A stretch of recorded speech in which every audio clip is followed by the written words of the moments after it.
Graça e paz, irmãos amados, queridos de todo o Brasil. Eu estou muito feliz de poder estar aqui com vocês mais uma vez, inaugurando mais um novo curso, que é o curso Guiados pelo Espírito Santo.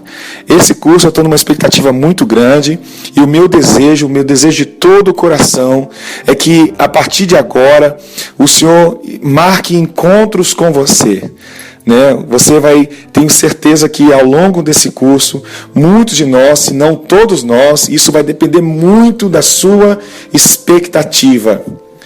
Hoje nós vamos fazer essa primeira aula, esse primeiro encontro nosso, inaugural do nosso curso, e eu quero falar algumas coisas com vocês que eu acho muito importante a gente compartilhar. Primeiramente que nós iremos falar a respeito de uma pessoa. Eu fui criado na igreja por muitos anos na minha vida e por muitos anos eu fiz parte de uma igreja muito tradicional que não acreditava nas coisas do Espírito Santo.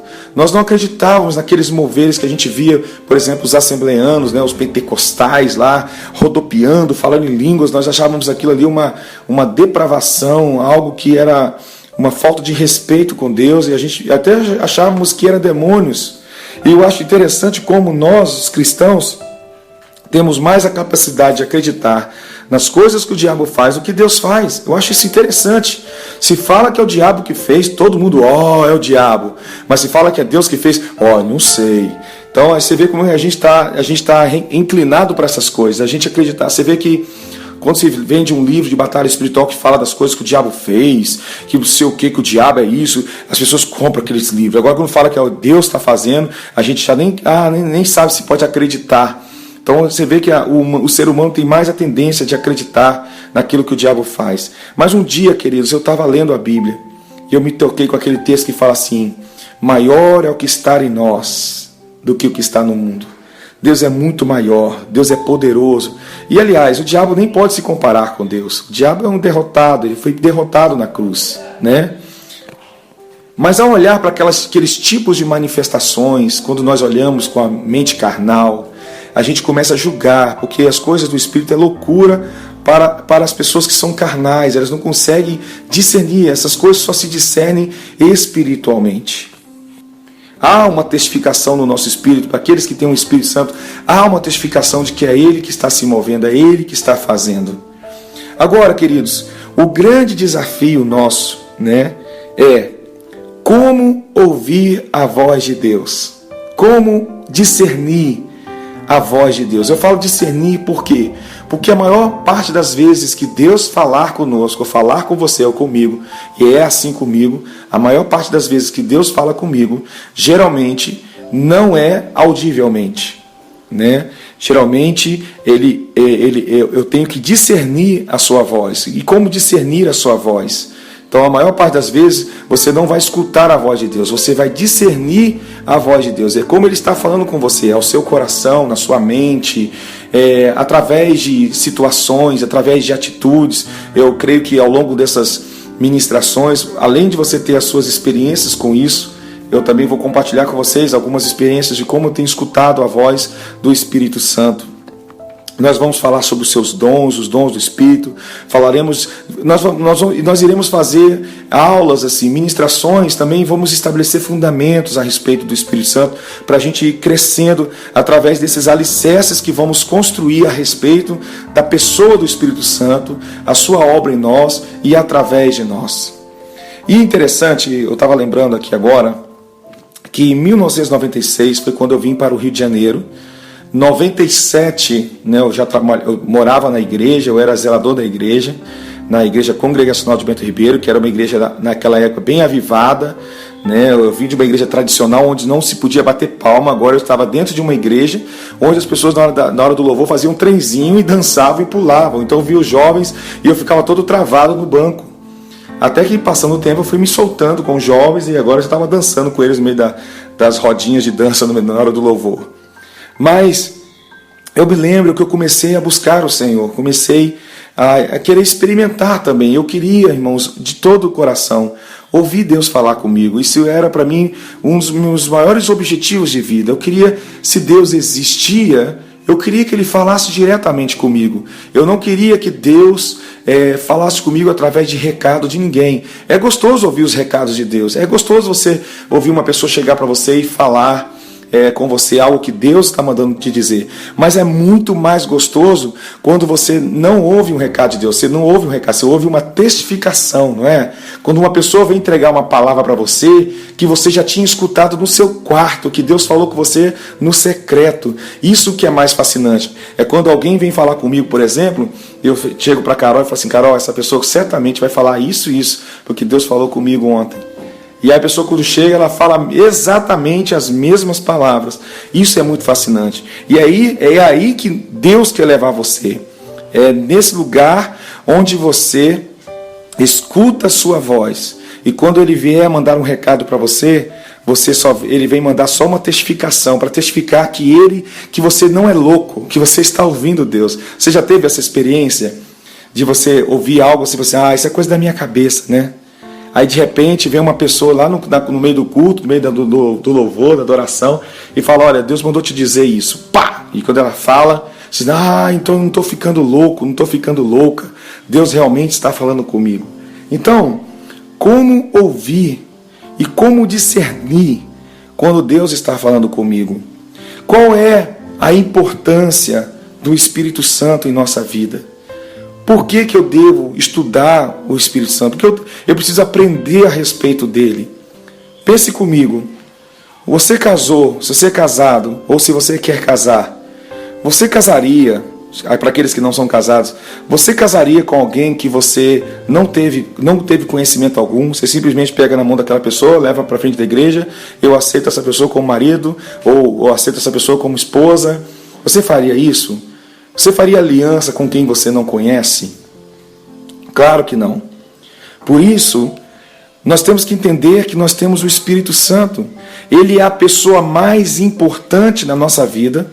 E quase as pessoas hoje no meio do no nosso meio, nas igrejas, quase não se fala com o Espírito Santo, quase não se fala do Espírito Santo, quase não se ensina a respeito dele, mas ele é a pessoa mais importante da igreja, ele é a mais importante. Certa vez um pastor chegou para mim e falou assim, um pastor teólogo, ele falou assim: Gideon, puxa, toda vez que você vem aqui na igreja, pessoas são curadas, restauradas, tal. Puxa, e você vai embora e parece que nada acontece mais. Por que não dá continuidade a essas manifestações e tal? Aí eu falei para ele assim, pastor, posso ser sincero com o senhor? Ele disse: claro, filho. Então vem aqui, senta aqui no sofá. Eu sentei no sofá, olhei nos olhos dele e falei assim: vou te dar uma resposta. O senhor não confia no Espírito Santo. O senhor confia na sua intelectualidade, na sua faculdade de teologia, porque esse pastor era um grande teólogo. Você acredita mais no Senhor. O Senhor age muito na carne. O Senhor acredita nos seus projetos. Você quase não levanta intercessores para orar junto com o Senhor, para saber o que Deus quer falar para a igreja, qual é a direção de Deus para a sua congregação, para a sua família. Não, você faz os seus projetos. A maior parte desses projetos quase não se conclui, porque não foi Deus que gerou, foi a sua carne que gerou. Aí ele ficou olhando para os meus olhos, aí de repente ele começou a chorar. E ele falou assim: Gideon, é verdade, eu vou me apegar mais a estudar sobre o Espírito Santo e ensinar aqui na igreja a respeito do Espírito Santo, e vamos começar a desenvolver um relacionamento com o Espírito Santo. Nós precisamos dele, queridos. Né? Você precisa muito do Espírito Santo. E se fosse perguntar para quase todos, talvez aqui do grupo, né, e quase todos que estão nas igrejas, você falou com o Espírito Santo hoje? Você teve o seu tempo com ele? Você teve um momento de perguntar para ele, dar bom dia para ele, perguntar para ele onde ele quer me levar? Porque eu preciso do Espírito Santo para me ensinar as coisas de Deus. Ele perscruta o coração de Deus. É ele que me ensina a respeito de mim mesmo. Aquela identidade que está no coração de Deus, é Ele que vai revelar para mim quem eu sou em Deus. Então nós precisamos muito, mas muito do Espírito Santo. Mas a gente parece viver uma vida que não dá importância a isso. É isso que aonde eu quero chegar, nesse primeiro áudio aqui. Nós vivemos uma vida na qual parece a gente não dá importância ao Espírito Santo. E como ouvir a voz dele? Como discernir? Como saber quando Deus está falando comigo? E eu quero que Ele fale comigo. Eu sei que você também quer aprender, ou desenvolver, ou se aprofundar mais ainda nessas experiências de ouvir o Pai falar conosco, né? Nós confiamos no Pai, amém? Você sabe que se Deus falar com você, faça isso, você vai fazer, porque você quer, você ama o Senhor e você confia em Deus. Eu tenho certeza disso. A questão o nosso grande problema é saber se realmente Deus está falando, não é mesmo? Por exemplo, Deus falar com você assim, vá morar em outro estado do Brasil. Se você tiver certeza que Ele está falando com você, eu tenho certeza que você irá. Porque a gente crê, você crê em Deus, você ama a Deus, eu amo o Senhor. E eu sei que se Ele falar comigo, eu irei. Quando Deus falou comigo para Carol largar tudo e morar em Londrina, no Paraná, poxa, a gente foi sem mantenedores, sem nada, nós éramos loucos, né? Algumas pessoas achavam que a gente estava ficando maluco. Mas nós ficamos 3 anos ouvindo a voz de Deus. Por quê? Porque a gente precisava ter certeza de que Deus estava nos levando. Por quê? Se Deus está nos levando, nós acreditamos que Ele vai sustentar-nos. A mesma coisa é que cada um de nós amamos o Senhor. Então nós precisamos, agora que amamos o Senhor, nós queremos também obedecê-lo. Mas nós não podemos obedecer qualquer voz. Nós sabemos que nosso coração está sempre falando, a nossa mente está falando, e existem várias vozes. Então, como discernir entre essas milhares de vozes dentro de nós, a voz da nossa alma, que é Deus que está falando? Não é isso? Concorda comigo que você quer? E se Deus falar com você, se você tiver certeza que Deus falar com você, está falando com você, você não vai obedecer? Eu tenho certeza disso, que você vai obedecer, se você sabe que Deus está falando, se realmente Ele está falando. O que gera insegurança em nós é que às vezes a gente não tem um entendimento, a gente não consegue discernir, a gente não consegue, peraí, será que Deus está falando ou é minha alma? Então, como atingir um lugar onde a voz de Deus se torna inconfundível com as outras vozes? Que é a voz do nosso coração, que é enganoso, como diz em Jeremias, né? Então, como discernir? E eu tive 2 experiências no passado que me levaram, que eu vou falar para vocês agora.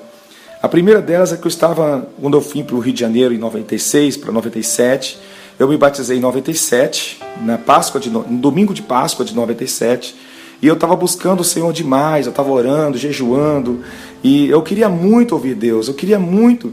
E eu tenho certeza que Ele estava falando comigo naquela época, mas eu não consegui discernir a voz dele, né? E eu lembro que eu fui para um culto de jejum e oração e vi as irmãs rodopiando, falando em línguas, dançando. E quando eu vi aquelas irmãs falando em línguas, eu achei aquilo tão bonito. E eu falei, cara, eu queria também falar em línguas estranhas, meu Deus, como é que é isso?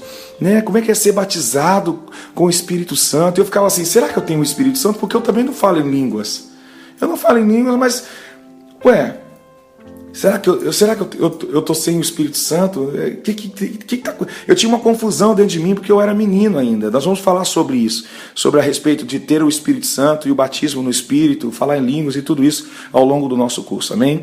Mas eu lembro que eu fui para fora do templo, meio triste assim, a líder do louvor na época, do Ministério de Louvor da igreja, da congregacional, ela me viu, o nome dela é Ivanilda, e ela chegou para mim e falou, tá tudo bem, Gídio? Eu falei assim, poxa, Ivanilda, eu estou frustrado. Ela falou assim, por que você está frustrado, menino? Eu falei, poxa, eu vejo as pessoas falando em línguas na igreja. Eu queria tanto falar em línguas, sabe, Ivanildo? Eu queria também ter essa experiência de falar em línguas estranhas e tudo. Mas eu não sei como. E ela falou para mim assim, deu uma risadinha assim, bem carinhosa, e falou assim, filho, fique tranquilo. Tudo tem o seu tempo diante de Deus. Se você buscar ao Senhor, você tem buscado ao Senhor de todo o coração? Tenho. Então, com certeza, eu te garanto, que vai chegar o seu dia que você vai ter a sua experiência com Deus. Mas tudo tem o seu tempo, tudo tem a sua estação. Então continue buscando o Senhor, não desista de buscar, porque certamente você vai ter uma experiência com Ele, com o Espírito Santo, você será batizado e provavelmente um dia você vai falar em línguas estranhas. Pode ficar tranquilo, apenas comece a buscar no Senhor, pedir ao Senhor e Ele vai te dar. E eu comecei a buscar o Senhor, comecei sim de orar, buscar, jejuar. E eu lembro que um dia depois, acho que uma semana depois dessa conversa com a Ivanilda, eu fui para a igreja e eu encontrei o seu marido, que é o pastor Alcântara. E quando eu estava com o Alcântara conversando, e eu cheguei para ele e falei assim, pastor Alcântara, como é ouvir a voz de Deus? Como é ouvir a voz do Espírito Santo? Você já ouviu? Aí ele falou assim, puxa, Gideon, várias vezes. Eu Falei, uau, cara, me ensina, eu faço qualquer coisa, me ensina a ouvir a voz do Espírito Santo. Aí ele falou assim, bem, eu vou usar uma figura para você tentar entender como é que funciona isso. Aí ele falou assim, Gideon, você já viu as ondas de rádio? As ondas de rádio que ficam passando aqui no nosso meio aqui? Eu falei, não, claro que não, as ondas de rádio são invisíveis. Ok, então nós temos as ondas de rádio que existem, mas nós não vemos, certo?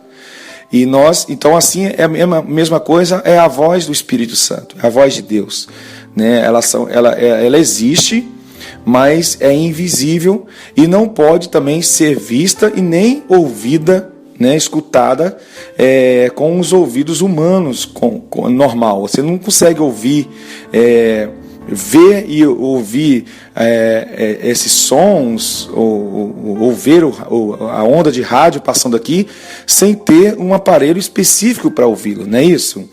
Então nós temos que ter uma antena, um captador, alguma coisa que nós vamos usar para poder captar a frequência dessas ondas de rádio. Amém? Aí eu falei assim, amém. Então a mesma coisa é a respeito de Deus, ouvir a sua voz. Quanto mais você estiver longe do pecado, quanto mais você se separar e buscar a presença de Deus, evitando sujar os seus aparelhos espirituais, os seus 5 sentidos espirituais, audição, tato espiritual e tudo, quanto mais você buscar em Deus, sensibilizar esses 5 sentidos naturais, que na verdade são reflexos de sentidos espirituais, quanto mais você gastar tempo orando, buscando a presença de Deus, se consagrando, se afastando do pecado, ter cuidado com aquilo que tem entrado através da janela da sua alma, que são os seus olhos. Quanto mais você se separar do pecado, quanto mais você viver longe das coisas que trazem impureza ao seu coração, você estará mais sensível à voz do Espírito Santo. Eu achei isso tremendo. Então, queridos, o desejo do nosso coração é que através desse curso seja aí um canal para que você alcance esse lugar onde a voz de Deus é audível, né? Nós juntos alcançaremos esse lugar juntos, porque eu tenho certeza que à medida que nós fomos ministrando aqui para vocês, o Espírito vai também estar ministrando a nossa vida e gerando em nós ainda mais vontade de querer aprender e buscar no Espírito Santo essa experiência. Amém? Eu queria hoje falar com vocês a respeito da pessoa do Espírito Santo, né? Nós sabemos que vários atributos definem uma pessoa, né? Nós podemos, por exemplo, destacar aqui o intelecto, a sensibilidade e a vontade da pessoa. Então nós sabemos também que Deus subsiste em 3 pessoas, o Pai, o Filho e o Espírito Santo. Em Efésios 4, do 4 ao 6, diz assim: há um só corpo e um só Espírito, como também fostes chamados em uma só esperança da vossa vocação. Um só Senhor, uma só fé, um só batismo, um só Deus e Pai de todos, o qual é sobre todos e por todos e em todos vós. Mas a graça foi dada a cada um de nós segundo a medida do dom de Cristo. A Bíblia deixa bem claro, os apóstolos deixam bem claro, Jesus deixa bem claro a respeito da realidade da Trindade. Essa palavra trindade, triunidade, né, uma palavra latina, fala a respeito do Pai, da pessoa do Pai, do Filho e do Espírito Santo que subsistem, né, um no outro, está um ligado ao outro, eles não se separam. Um coabita no outro, sem se separar. E o próprio Jesus, em Mateus 28, falou, batizando-os em nome do Pai, do Filho e do Espírito Santo. O apóstolo Paulo também deu continuidade a esse entendimento da Trindade, quando ele faz aquela oração, ele fala que a graça do Senhor Jesus, o amor do nosso Pai, que é o nosso Pai, ele falou de Jesus o Filho, e a comunhão do Espírito Santo. Então é bem claro que essa realidade dos 3 em um só, é inegável nas Escrituras, desde o Antigo Testamento, como nós vamos ver nos próximos estudos, quando nós falaremos a respeito da interação deles, e isso e também no Novo Testamento. Nós veremos que o próprio Lucas, né, o evangelista Lucas, discípulo do apóstolo Paulo, que escreveu o seu livro, o Evangelho de Lucas, o médico amado, né, que escreveu também o livro de Lucas e o livro de Atos, ele destaca muito a questão da pessoa do Espírito Santo. Você vê o Espírito Santo aparecendo em Atos, impedindo os apóstolos de ir para tal lugar. Você vê que o Espírito Santo aparece várias vezes como uma pessoa direcionando a igreja. Então isso é muito importante a gente perceber isso a respeito do Espírito Santo. Então, queridos, como eu falei, né, nós sabemos que vários atributos definem uma pessoa, mas nós podemos destacar numa pessoa o seu intelecto, a sua sensibilidade e a sua vontade. E nós podemos achar essas características muito fortes no Espírito Santo que vão mostrar, que vão identificá-lo como uma pessoa. Eu, por muitos anos, eu achava o Espírito Santo que ele era uma espécie de força cósmica, um raio laser, sabe? Eu não conseguia ver o Espírito Santo como uma pessoa. Então, é muito importante que nessa primeira aula a gente comece já a definir o Espírito como uma pessoa. E nós vamos falar sobre essas 3 características básicas que uma pessoa, que define um ser, né, como uma pessoa, que é o intelecto, a sensibilidade e a sua vontade. Amém? Então, nesse estudo, nós veremos que o Espírito Santo é uma pessoa e o estudaremos a partir dos traços característicos que assim o identificam. Então, o primeiro traço aqui é o seu intelecto. A palavra intelecto, ela está associada à inteligência. Então, uma pessoa inteligente é aquela que possui a capacidade de compreender ou a habilidade para resolver situações problemáticas novas. Amém? Uma pessoa que possui um bom intelecto é a pessoa que raciocina bem, ela sabe resolver situações por si próprio. Claro que isso mediante aos dados perceptivos que ela tem a respeito de tal situação e ela vai poder saber lidar com aquilo, né? Então, dentro desse atributo intelecto, né, que caracteriza uma pessoa, que define uma pessoa, nós podemos ver no Espírito Santo a respeito do seu intelecto. Por exemplo, nós temos aqui em João 14, 26, que diz assim: mas aquele Consolador, o Espírito Santo, que o Pai enviará em meu nome, esse vos ensinará todas as coisas e vos fará lembrar de tudo quanto vos tenho dito. Então você vê, ele ensina e faz lembrar, né? Já no Antigo Testamento, o Espírito cumpria a missão de ensinar. Quando a gente lê, por exemplo, em Neemias 9, 20, e o texto que eu li anteriormente aqui é João 14, 26, tá? E nós vamos ver aqui também que no Antigo Testamento o Espírito também ele cumpria essa missão de ensinar. Neemias 9, 20. Diz assim: e deste o teu bom Espírito para os ensinar, e o teu maná não retiraste da tua boca, e água lhe deste na sua sede. Então, em Neemias 9, 20, nós vemos aqui, né, falando, e deste o teu bom Espírito para os ensinar. Isso faz parte do intelecto, que caracteriza uma pessoa. Amém? Estou mostrando características básicas que definem uma pessoa. E eu estou mostrando como o Espírito Santo é uma pessoa. Então, além de ensinar dentro dessa ideia do intelecto, né, ele ensina e faz lembrar, como João 14, 26. Ele também tem sabedoria e inteligência, né? Por exemplo, a gente lê aqui em Isaías capítulo 11, versículo 2. Isaías capítulo 11, versículo 2.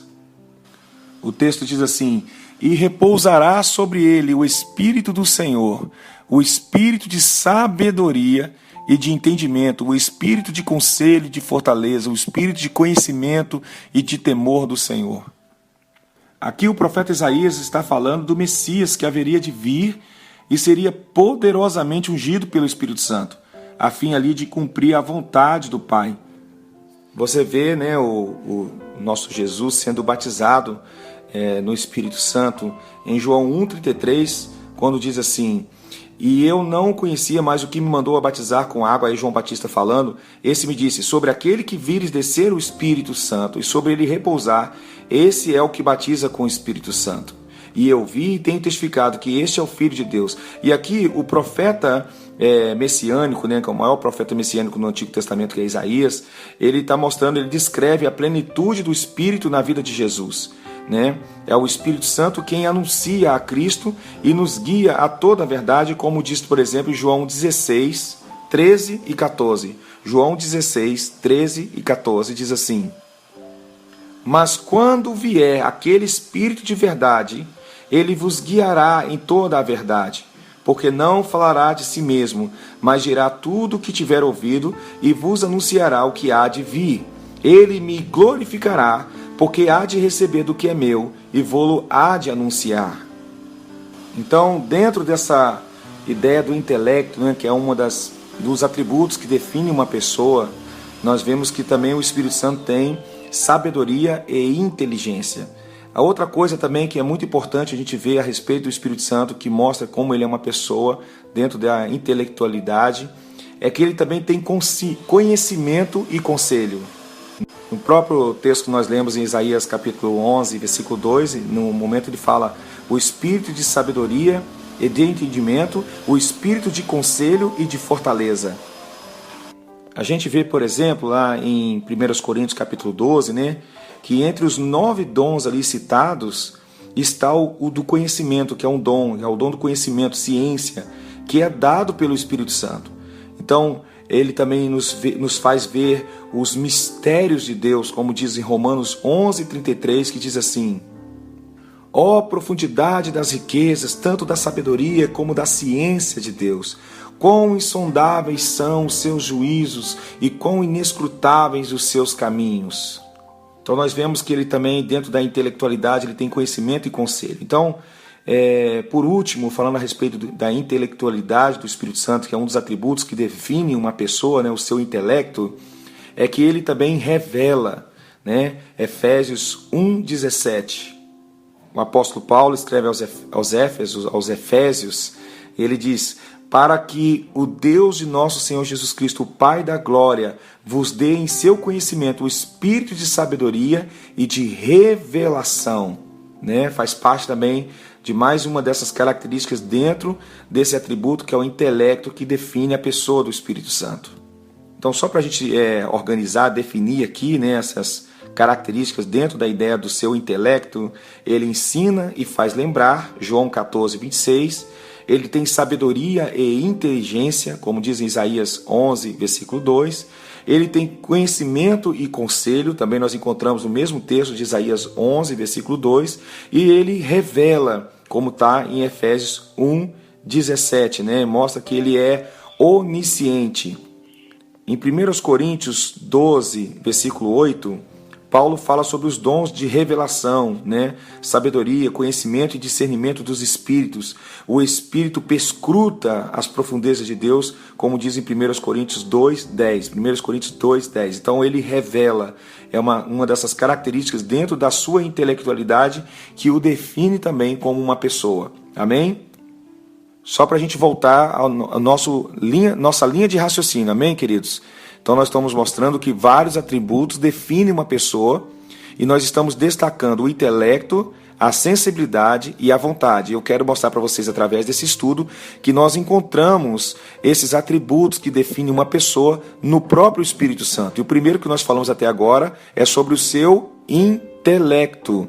Então, sobre o seu intelecto, ele ensina e faz lembrar, ele tem sabedoria e inteligência, ele tem conhecimento e conselho e ele revela. Agora nós vamos entrar no segundo atributo que o define como uma pessoa, que define uma pessoa e nós encontramos no Espírito Santo, que é a sua sensibilidade. Amém? Quando falamos de sensibilidade que define uma pessoa, essa sensibilidade ela refere-se aos sentimentos, né, às emoções, etc. Então nós vamos ver que o Espírito Santo, como uma pessoa, ele também sente e reage, assim como nós, quando nós, por exemplo, nos emocionamos com alguma coisa. Então, por exemplo, né, nós vamos ver aqui, por exemplo, o amor. Em Romanos 15:30 diz assim, Romanos 15:30: E rogo-vos, irmãos, por nosso Senhor Jesus Cristo e pelo amor do Espírito, olha isso, pelo amor do Espírito, que combatais comigo nas vossas orações por mim a Deus. Então nós vemos que o Espírito Santo sente amor, que é esse sentimento que predispõe alguém a desejar o bem-estar de outro. Amém?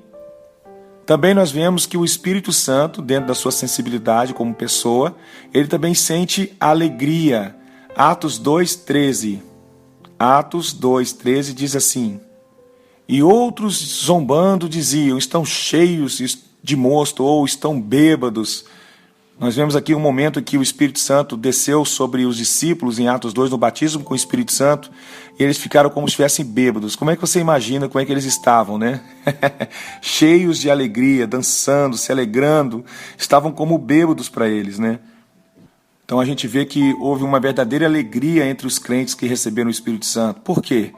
Porque ele estava presente trazendo alegria.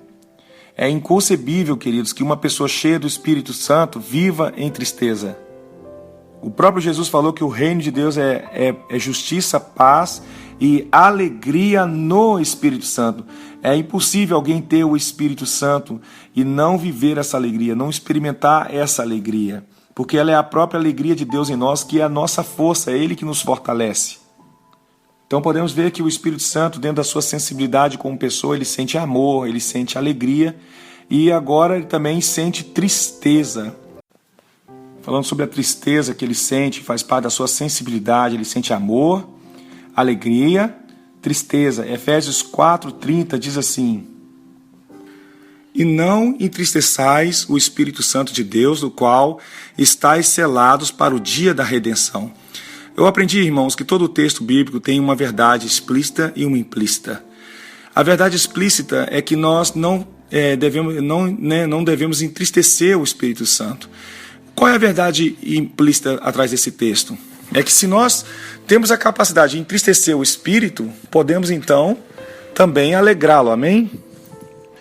Então nós podemos ver aqui que o Espírito Santo também pode sentir intensa mágoa, assim como nós, né? E como um cristão, por exemplo, pode entristecer o Espírito Santo? Ele pode entristecer o Espírito Santo, por exemplo, quando ele não dá importância à sua presença, né? Não dá importância à sua voz e orientação. Toda vez que nós tomamos atitudes que nós não perguntamos ao Espírito, ou buscamos no Espírito Santo, na qual nós precisamos bastante, né? Não pedimos orientação do Espírito Santo, isso também é uma maneira da gente entristecê-lo. Então nós já vimos a respeito dessa sensibilidade, né, que nós encontramos na pessoa do Espírito Santo. O amor, a alegria, tristeza também, e agora mais uma é os gemidos. Romanos 8:26 diz assim: e da mesma maneira, também o Espírito ajuda as nossas fraquezas, porque não sabemos o que havemos de pedir como convém, mas o mesmo Espírito intercede por nós com gemidos inexprimíveis. Meu Deus, já parou pensar que nós não sabemos orar como convém, queridos? Já parou pensar que a maior parte das vezes que nós oramos sem a orientação do Espírito Santo, nós estamos falando um monte de besteira para Deus? Até para orar nós precisamos do Espírito Santo. Para tudo nós precisamos do Espírito Santo. Mas nós não tratamos o Espírito Santo com tamanha importância. Isso é muito sério. Isso certamente entristece o Espírito Santo. Quando nós agimos, falamos, fazemos de acordo com as nossas vontades e não de acordo com a vontade do Espírito Santo. Aqui, quando a palavra diz que o Espírito intercede por nós com gemidos inexprimíveis, está mostrando que o Espírito intercede juntamente conosco. Ou seja, ele sente também a nossa dor. Ele geme e sofre conosco quando estamos intercedendo. E uma das partes mais importantes quando se fala da sensibilidade do Espírito Santo, amados, além do seu amor, alegria, tristeza, gemidos, para mim, é um dos mais importantes, falando sobre a sua sensibilidade. Ele é tão sensível, né, onde eu quero chegar. Ele é tão sensível que ele também pode ser apagado, né, tentado. Ele também pode ser afrontado. Não apagado no sentido que vamos apagar e acabou a existência do Espírito Santo. Não, mas estancar a obra dele em nós. Nós podemos apagar isso. Nós podemos agir de tal forma que o Espírito Santo, nós paramos de receber esse trabalho, essa obra do Espírito em nós. Isso é muito sério.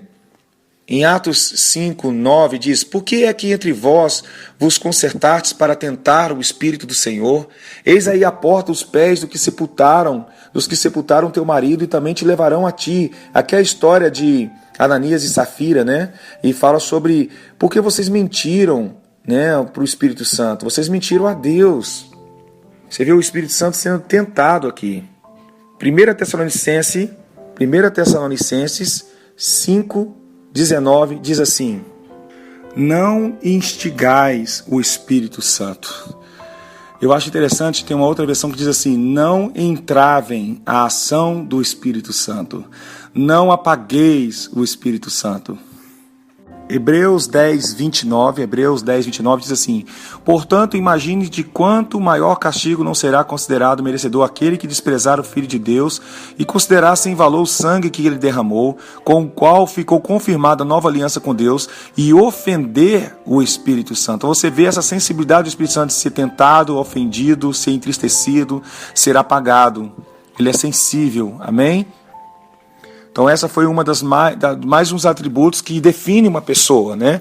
Primeiro nós falamos do seu intelecto, falamos de seus sentimentos, né? Sua sensibilidade, que são atributos também que definem uma pessoa. E a terceira e última, né? O terceiro e último atributo que define uma pessoa é a sua vontade. A vontade é a capacidade de fazer escolhas e tomar decisões, né?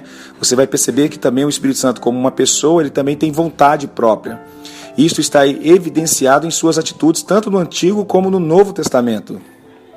Eu estou fazendo questão, queridos, de passar para vocês toda essa base, porque o meu desejo é que você, com suas experiências com o Espírito Santo, você vai se tornar um ministro, uma pessoa que vai ensinar outras pessoas, né? Na sua casa, na sua família, nas suas reuniões familiares, na sua célula, nos seus encontros com amigos, você vai poder falar com mais profundidade a respeito dessas vontades, provando que o Espírito Santo é uma pessoa, amém? Quando você for ministrar, ensinar, você vai ter toda uma base bíblica para você poder passar para os seus irmãos. É por isso que eu estou sendo um pouco também didático nessas aulas, tá bom?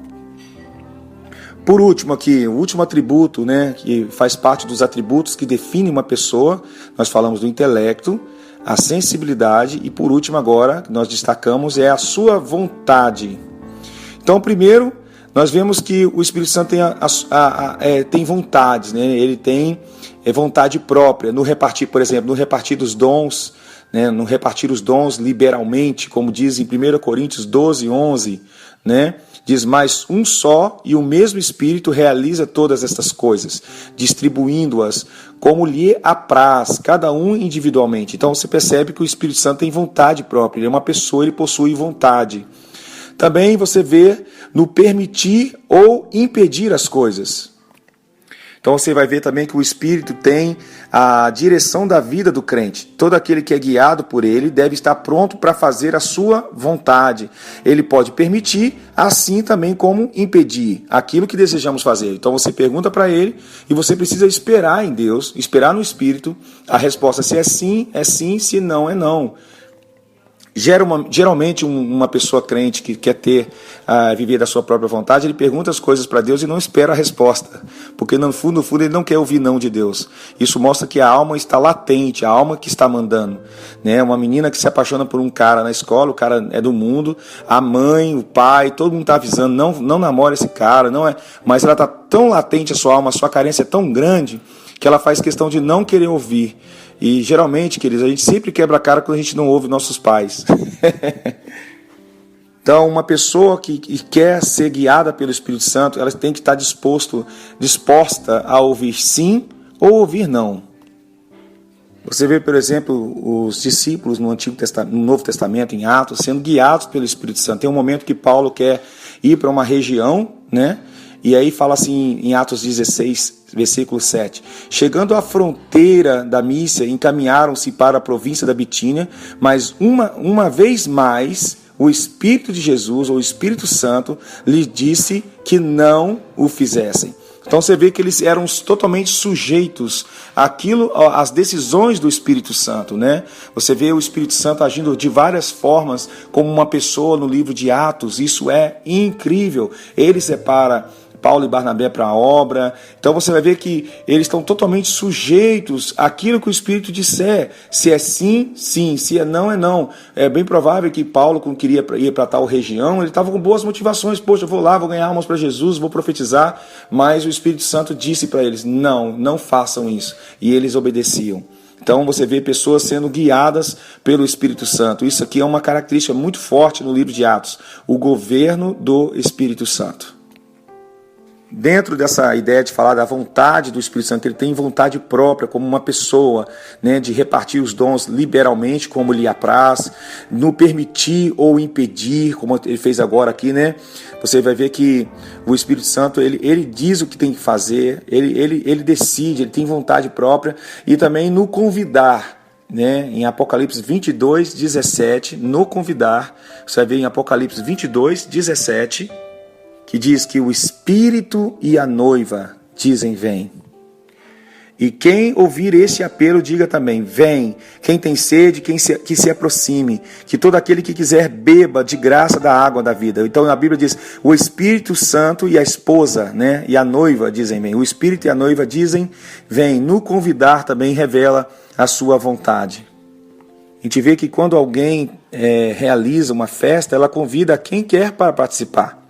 Então você vê que o Espírito convida o homem para aceitar Jesus, que disse, vinde a mim todos os que estáis cansados e sobrecarregados, e vos aliviarei, como diz lá em Mateus 11, 28.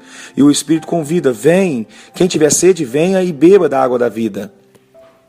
E por último, ainda falando desse atributo que é a vontade, né? Mostrando que o Espírito Santo também possui esse atributo, vontade própria, no orientar. Então nós vemos aqui, no repartir os dons liberalmente, mostra a sua vontade, no permitir ou impedir também revela a sua vontade própria, no convidar, como diz em Apocalipse 22, 17, o Espírito e a noiva dizem vem, e também no orientar, Atos 13, 2.